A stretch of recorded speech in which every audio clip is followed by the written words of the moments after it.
Hello friends, એક સાથે 20 kilo બટેટાની wafer, તે પણ તડકે સૂકવ્યા વગર. બટેકાને છોલીને આ રીતે પાણીમાં ધોઈ સાફ કરી લેવાના છે. ત્યારબાદ બટેકાની વેફર પાડી લેવાની છે. તૈયાર ચિપ્સને આપણે એક પાણીમાં ધોઈ પછી વારાફરતી 2-3 પાણીમાં ધોઈશું. આમ કરવાથી બટેકાની વેફરમાં આપણે જરા પણ કાળાશ નહીં આવે અને વ્હાઈટ તો રૂ જેવી બનશે અને જરા પણ આપણે ફટકડીની પણ જરૂર નહીં પડે એવી સરસ સફેદ આપણી વેફર બનીને તૈયાર થશે.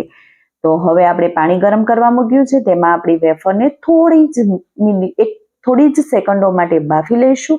આપણી વેફર બફાઈ ગઈ છે, એને પંખા નીચે જ આપણે એકદમ સરસ રીતે આખી રાત સૂકવવા દેશું અને સવારમાં થોડો તડકો આપી દઈશું. ત્યારબાદ એક જ દિવસમાં આપણી વેફર સુકાઈ જશે. આપણે તેલમાં તળીએ તો આપણી વેફર એકદમ સફેદ અને એકદમ ખીલેલી, એકદમ સોફ્ટ, એકદમ પોચી એવી વેફર રેડી છે. Thank you.